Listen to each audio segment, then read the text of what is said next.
And then we've got, the Bruins who have some holes to fill. And how are they going to do that? So we welcome in Ty Anderson now on the Volkswagen Dealers Expert Hotline. Good morning, Ty.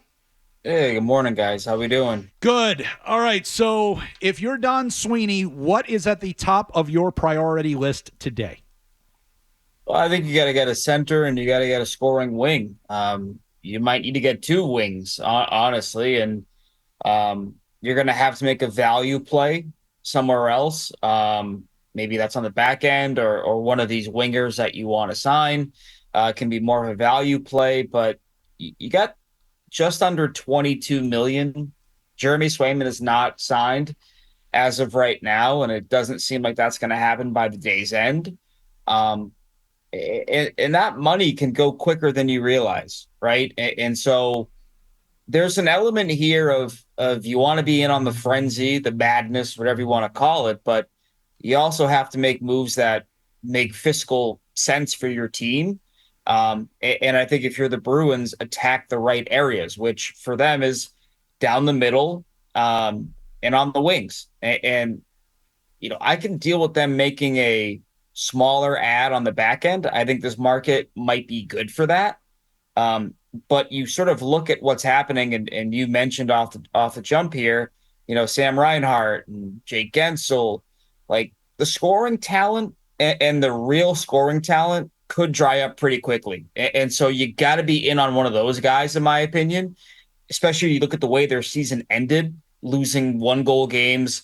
I think they had 5 goals, I want to say, over their final 3 playoff games. Like, you got to reinforce the offense here. And so that's got to be priority number 1 and 2, in my opinion, if you're Don Sweeney. Did I read it right that Sweeney the other day seemed to indicate that defense might be more at the top of their list? And there's rumors out there about Nikita Zadorov today. But did I read that right? Because, I mean, to me, I'm with you. Center and wing are higher up on my priority list than adding a big body defensively who's going to cost a decent amount of money. I know they need some reinforcements back there, but it would not be something that I would necessarily be shopping for on day one. No, and I would agree with you, especially I think if you look at sort of the names that are out there on the back end. The name linked to the Bruins, obviously, is Nikita Zadorov, who split last year between Calgary and Vancouver. He's an exciting player for good and bad reasons. He's massive, 6'6", but sometimes his hockey sense eludes him, and he'll put himself woefully out of position in search of a big hit. He's gotten better at carrying the puck. His offensive instincts have gotten better for a big man. But to your point, he rejected a $5 million a year contract in Vancouver. I'm not necessarily super hot on the idea of paying Nikita Zadorov $5.5 or $6 million for 6 or 7 years. And the other part of that, Ryan, is that he's going to probably age into a bottom pairing role. He might be a bottom pairing guy for your team right now, based on your ideal complexion of your top 4. At the very best, I think he's a second pairing guy for your team. And so when you have these glaring needs, and especially in a top heavy market up front, like, we look at the free agents here, you look at that free agent center group, and it's Elias Lindholm, it's Chandler Stevenson, it's Sean Monahan. You can put Steven Stamkos and Matthew Shane in there, even though they're probably more wingers than centers moving forward. And then it's a cataclysmic drop in terms of the quality of the guys available. Like, you got to get one of those guys. And because you can get a good defenseman, I think, on day 2 or by 7 p.m. on day 1. I don't know if you can get a good center at that same time frame. So that part is confusing, and it would really shock me if that's where they went. But those are the rumblings right now. There is sizable chatter or heat, whatever you want to call it, in terms of them getting Nikita Zadorov. I got to tell you, Ty, my favorite diplomatic hockey statement so far of today is, sometimes his hockey sense eludes him. That's a nice one. He just plays dumb sometimes. He does some dumb stuff. But let me ask you this. Because I've anointed myself today as an NHL insider. I believe the Swayman deal is done. It's done. But I'm not. Obviously, I'm not an insider. What do you think the story is with this contract, and what do you think the numbers are going to be ultimately? Listen, when it comes to the Bruins, Michael, sometimes being an outsider is the best way to do it because Don Sweeney does not like scoops. He does not like sourcing. So sometimes being on the outside is actually the best way to break a story with the Bruins. So I love that if that's the case. I just think that this is a negotiation that is going to be difficult. Now they're aided by the fact that he's an RFA, so not like other teams are coming to him and knocking on his door. Offer sheets, the NHL are fake. The price is just it's too grand in my opinion versus NBA offer sheets where it's just money. There are picks. There's an unwritten code among NHL GMs not to do offer sheets. Every offer sheet you see and every offer sheet you've seen for the last, decade and a half has been a revenge-based offer sheet for the most part. So I don't think they're real. It's not a real tool in the CBA. It just doesn't exist. So they're lucky in that regard, but he's going to cost $8 million. The idea that you're going to get a hometown discount, it kind of went out the window. It went out the window when you took him to arbitration. It went out the window when he played well. He was an all-star, and then he started 12 of your 13 playoff games, and he had a .933 and 13 goals saved above expected. Like, once that happens and he delivers to the level that he realistically could with the team in front of him, like, your idea of getting a sweetheart deal went out the window. And so you're going to have to pay the money. I think anything between 7.5 and 8 million is kind of where he lands. If you get him at 7, that's a win. I don't know how realistic that is, though. And so if you're going to keep holding out hope that or driving a hard line saying we got to get him below this number, like, I don't know how realistic that is. And so what I can say is the Bruins do not want to go back to arbitration with him. They don't think that's a viable solution. I can't blame them based on the tenor that came out of arbitration last year between the parties. So it gets done. It's a difficult contract. And what bothers me about it, Michael, is that the season ended on May 15th. How do you not get this done? How is the order of operations not Swayman done first, then the Ullmark trade? That way you have an exact sort of understanding of what you can and can't spend. Well, right now, bare minimum, Ty, the Ullmark trade takes away whatever bargaining power the Bruins had at that point. Because what's your backup plan? I mean, if Swayman ultimately right. says, "Listen, I'm not going to play for what you're going to pay me," like, you really don't have anything you can come back to him with. You do have a backup plan. Corpusalo and Bussy? That's your backup plan. That's it. You just said it. How do you feel about that, Ty? Geez, Jonas Corpusalo, I don't even want to get started on that whole thing because now, like, you may experience the what do you want to call it? The consequences of adding that contract. You might feel them today. You may already be feeling them. He makes $3 million, signed for the next 4 years, coming off one of the worst years of any goalie in the league right now, and we're looking at a market that might be inflated. If Zadorov is making $6 million or close to it, Bertuzzi's going to be signing with the Blackhawks. He's going to be making $5.5 million. You got needs. You mentioned it, like, off the jump here. A lot of these guys that they're moving on from or could be moving on from, the guys they need to get, centers and wings and even a defenseman, like, there might not be room to get legit upgrades at every spot because of the cap situation and the market. There's like 6 or 7 teams that have over $25 million to spend, and they're going to spend it. And so if that happens, like, you're already kind of against it, right? Like, I was playing around on Cap Friendly. I let me put it this way. I was playing around on Cap Friendly last night. I signed a center for $7.5 million.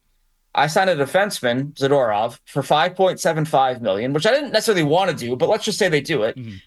And then I signed a wing for $2.75 million. That's going to be a mid-tier wing. That's not going to be like a Tyler Toffoli or a Jonathan Marchessault or anybody like that. That's not replacing DeBrusque's production. Exactly.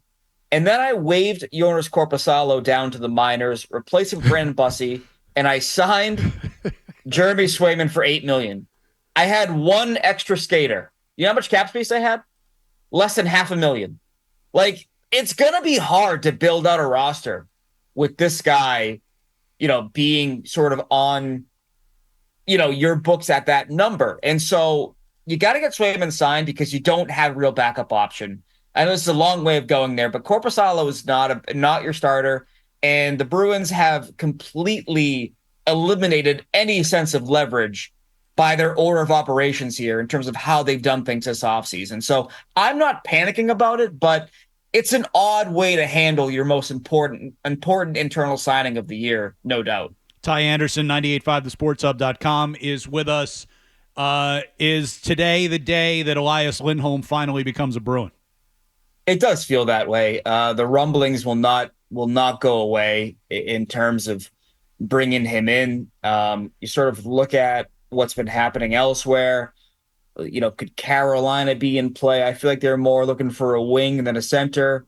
It just feels like Boston's need for a center is glaring, right? And Calgary has a lot of cap space. Vancouver, was making some room for a big signing, it felt like. But, well, he played in both those cities, and he couldn't come to terms with either team. So I think he's bound to come out east, and I think the Bruins are the natural sort of contender. And so I believe that is sort of where that's going to go. I think 7.5 is probably where that's going to be, maybe 7. My biggest question with Elias Lindholm is he a legit top line center? He had great years with Calgary, playing with elite talent, Johnny Gaudreau, Matthew Tkachuk. Pastrnak can prop him up, I would imagine, but is he a legit top line center on a Stanley Cup contending team? He's probably more of a 2. But if the price gets crazy, do you maybe focus on a guy like Sean Monahan, who was the 6th overall pick in 2013, 29 years old, coming off a 29-goal season, really great at faceoffs as well. He's a left shot versus a right shot, but those are kind of their options. And then Chandler Stevenson. Like, you got to get one of these big fish at the center position.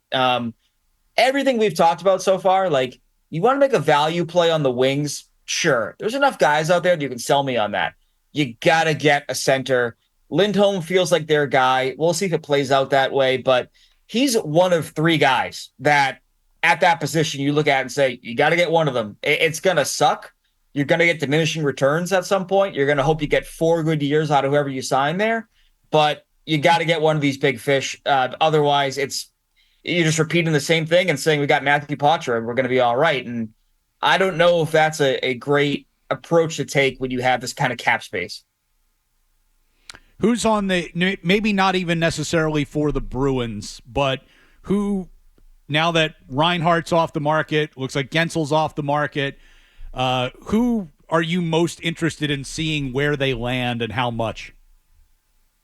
Yeah. I mean, if we're keeping it to guys that I think could fit on the Bruins, Warren Foegele in Edmonton had a great year, career high in goals and points, excellent on the PK. I think he could replace, like, if you try to replace Jake DeBrusk in the aggregate, he would be a guy that I would look at and say the Bruins should bring him in. If we're talking league-wide, a guy that I'm fascinated to see where he goes, it's Jeff Skinner. Jeff Skinner has played 1,006 NHL games his career. He's never made the playoffs. That's insane. He's 32 years old. He's never made the playoffs. So where does he go? He has the chance to pick his location, and he's been an underrated scoring threat the last 3 years. Looks like his career was kind of like teetering for a little bit there, but he's actually bounced back offensively in a big way. Where does he land? I'm really curious. Jonathan Marchessault. This guy is the all-time leader for the Golden Knights in goals, assists, points, games played. He was a Conn Smythe in 2023. They're going to walk away from him in Vegas, it looks like. So where does he go? That's a guy I'm curious about.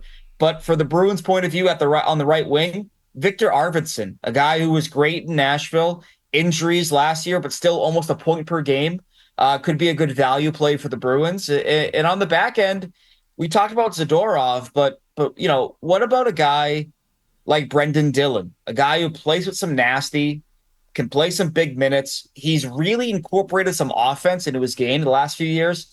Had a career high 8 goals a year ago, career high 21 assists 2 years ago. This is a guy who 6'4", 220, 230. He plays that physical playoff style of game. That's a guy that if I'm the Bruins, I'd be really interested in trying to acquire, trying to sign. So this is a good market for every position, in my opinion, except center.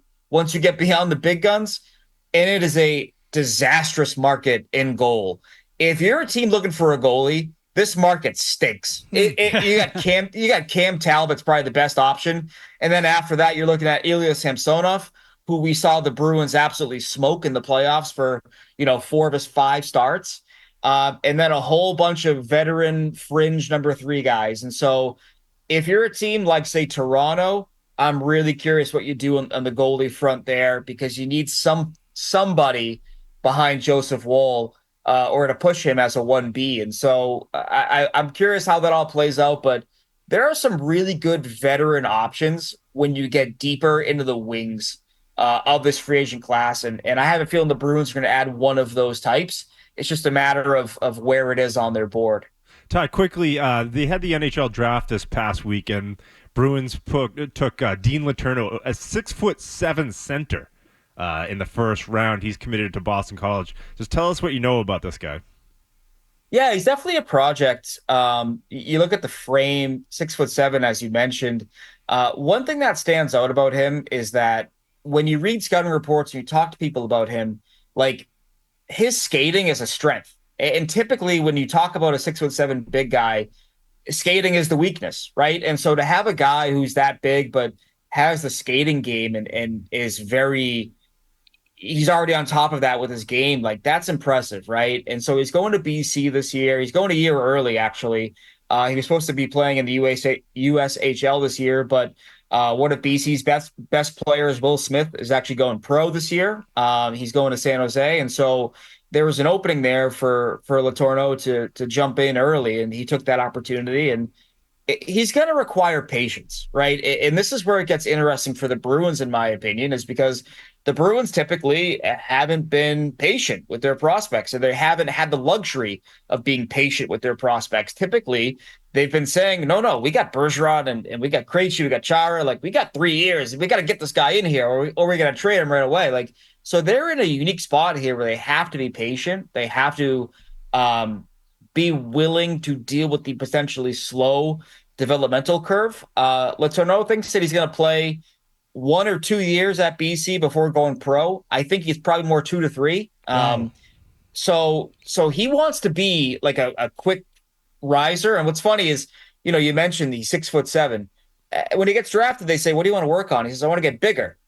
My man, you're already huge. You're good. Don't worry about it. And so that's something that's kind of interesting. But he's going to be at BC. It really, I think what's going to be notable about this season is like, is he a bottom 6 guy, or does he have the ability to move into the top 6? Because if he's playing top 6 minutes, he's playing all situations. Like that 1 to 2 year timeline in college, it makes more sense. If he's in a 3rd line, 4th line role, not on the power play, not on the PK, it's probably more 2 to 3 years. But overall, the Bruins went for the home run here. They didn't play it safe, and I think when you're a team that needs talent, pure talent, I respect that approach. So he might be a bust, but they're going for the upside here, and I think the Bruins are a team that needs to shoot for upside versus drafting another 3rd or 4th liner. And so I respect the approach in that sense.